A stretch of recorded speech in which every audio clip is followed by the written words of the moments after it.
Қытай дегеннен қашпау керек. Тұра тұрыңыз, сөз бөлмеңіз. Қытай деген ол өзіңіз білесіз, бүкіл әлем Қытайдың инвестициясына зәру, соған таласып жатыр. Көрші тұрған Қытайдан тасымағанда біз енді Италиядан тасимыз ба ақшаны?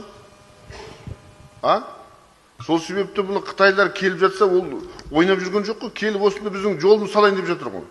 Егерде олардың талабына сай жұмыс істей алатын болса, неге жергілікті мамандарды тартпасқа? Тартамыз. Одан жалпы мына осы мәселені халықты адастырып Қытайға қарсы қоюға болмайды. Мұна енді бүкіл әлемде бар Қытай деген, не только біздің аягөзде. Қытайда ақша бар. Қытайдан қорықпау керек. Қытай ол келіп осы жерде келіп, ондай болса қорықсаң, онда Қытай осы жерді тастап көшіп кетеді енді Айға или Марсқа.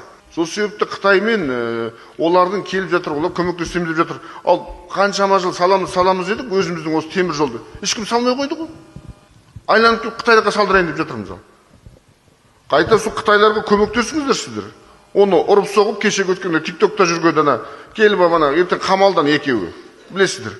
Солай болды ғой, қамалды ғой. Ертең сотталады олар. Не деп сөйлеп отырсың, неге қазақша сөйлемейсің деп Қытайға тиісіп отыр, заңсыз. Сол себепті мына жерде ол келді, жұмыс жасауға келді. Қайда тұрады енді ол? Қонақ үйде тұрмағанда. Үйіңізге кіргізесіз бе?